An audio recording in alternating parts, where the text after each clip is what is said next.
जय श्री कृष्ण। जय करवा चौथ माता की। प्रिय भक्तगणों, आप सभी को करवा चौथ व्रत की हार्दिक शुभकामनाएं।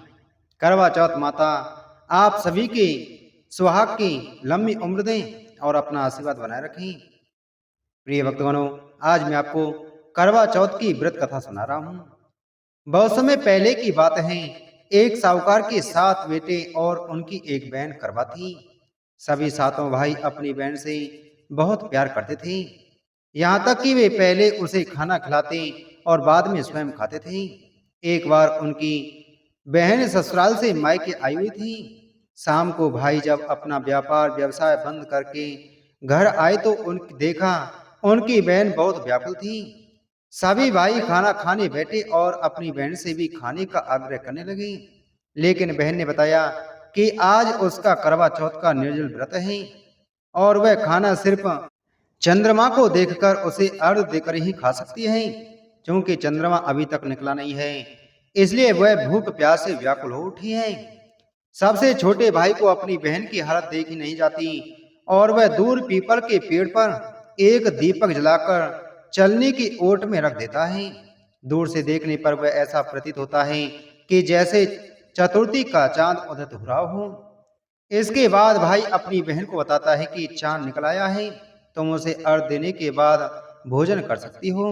बहन खुशी के मारे सीढ़ियों पर चढ़कर चांद को देखती है, उसे अर्घ देकर खाना खाने बैठ जाती है। वह पहला टुकड़ा मुंह में डालती है तो उसे छींक आ जाती है। दूसरा टुकड़ा डालती है तो उसके बाल निकल आता है और जैसे ही तीसरा टुकड़ा मुंह में डालने की कोशिश करती है तो उसके पति की मृत्यु का समाचार उसे मिलता है। वह बौखला जाती है। उसकी भाभी उसे सच्चाई से अवगत कराती हैं कि उसके साथ ऐसा क्यों हुआ। करवा चौथ का व्रत गलत तरीके से टूटने के कारण देवता उससे नाराज हो गए हैं और उन्होंने ऐसा किया है। सच्चाई जानने के बाद करवा निश्चय करती है कि वह अपने पति का अंतिम संस्कार नहीं होने देगी और उसने अपने सतीत्व से उन्हें पुनर्जीवन दिलाकर रहेगी। वह पूरे 1 साल तक अपने पति के शव के पास बैठी रहती हैं, उसकी देखभाल करती हैं, उसके ऊपर उगने वाली सुईनुमा घास को वह एकत्रित करती जाती हैं। 1 साल बाद फिर करवा चौथ का दिन आता है। उसकी भाभियां करवा चौथ का व्रत रखती हैं। जब भाभियां उससे आशीर्वाद लेने आती हैं तो वह प्रत्येक भाभी से यम सुई ले लो, पिय सुई दे दो, मुझे भी अपनी जैसी सुहागिन बना दो, ऐसा आग्रह करती हैं। लेकिन हर बार भाभी उसे अगली भाभी से आग्रह करने का कहकर चली जाती हैं। इस प्रकार जब छठे नंबर की भाभी आती है तो करवा उससे भी यही बात दोहराती है। यह भाभी उसे बताती है कि चूंकि सबसे छोटे भाई की वजह से उसका व्रत टूटा था, अतः उसकी पत्नी में ही शक्ति है कि वह तुम्हारे पति को दोबारा जीवित कर सकती है। इसलिए जब वह आए तो तुम उसे पकड़ लेना और जब तक वह तुम्हारे पति को जिंदा ना कर दे उसे नहीं छोड़ना। ऐसा कहकर वह चली जाती है।